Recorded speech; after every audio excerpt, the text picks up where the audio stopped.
Hi అందరికీ. ఈరోజు మీకు హెల్దీ వేలో డోక్లా ఎలా చేయాలో చూపిస్తాను.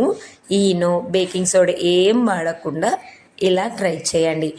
చాలా హెల్దీ, మంచి ప్రోటీన్ ఉంటుంది, టేస్ట్ కూడా చాలా బాగుంటుంది. ఎలా చేయాలో చూసేద్దామా. 2 కప్పుల వరకు పెసర్లు 3-4 గంటలు నానబెట్టిన తర్వాతకి మిక్సీ జార్లో వేసుకొని చిన్న పచ్చిమిర్చి, అల్లం ముక్క, కొత్తిమీరతో మిక్సీ పట్టండి. ఫ్లేవర్ బాగుంటుంది. లేదంటే నార్మల్గానైనా మిక్సీ పట్టేసుకోవచ్చు. 2-3 స్పూన్ల వరకు ఉప్మా, సూజీ అంటాం కదా, అది కూడా వేసి ఒక టీ గ్లాస్లో హాఫ్ వాటర్ వేసి కలపండి. ఎక్కువ వాటర్ వేస్తే మనకి బ్యాటర్ తిక్కుగా ఉండదు. మళ్ళీ దోశ బ్యాటర్ లాగా చేయకండి. ఇడ్లీ బ్యాటర్ ఎలా ఉంటుందో కన్సిస్టెన్సీ అలానే ఉండాలి. నేను ఓవర్ నైట్ ఫర్మెంటేషన్కి పెట్టాను. పిల్లలకి వీక్లీ 3-4 టైమ్స్ అయినా ఇలా పప్పులతో ఫర్మెంటేషన్ చేసినవి ఇవ్వండి. వాళ్ళ గట్కి చాలా మంచిది. ఇదే బ్యాటర్తో ఇడ్లీ, దోశ, పునుగులు, ఊతప్పం అన్నీ చేసుకోవచ్చు. నేను డోక్లా చేస్తున్నాను.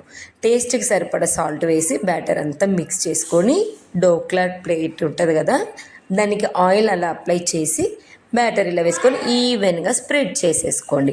పైనుంచి కొంచెం కారం చల్లుకోండి, అంతే. ఇంకా వాటర్ వేసేసి మనకి ఇడ్లీకి ఎలా స్ట్రీమ్ పెట్టేసుకుంటామో డోక్లా బౌల్ కూడా పెట్టేసుకొని 5 to 6 minutes సరిపోతుంది. మంచిగా టూత్పిక్స్ చూడండి, అందులో గుచ్చితే మనకి పిండి పిండిగా ఉండకుంటే రెడీ అయిపోయినట్టు. సేమ్ ఇడ్లీ ప్రాసెసే. పైనుంచి కొంచెం ఆయిల్, ఆవాలు, కరివేపాకు, వెల్లిపాయలు అలా వేసుకోండి.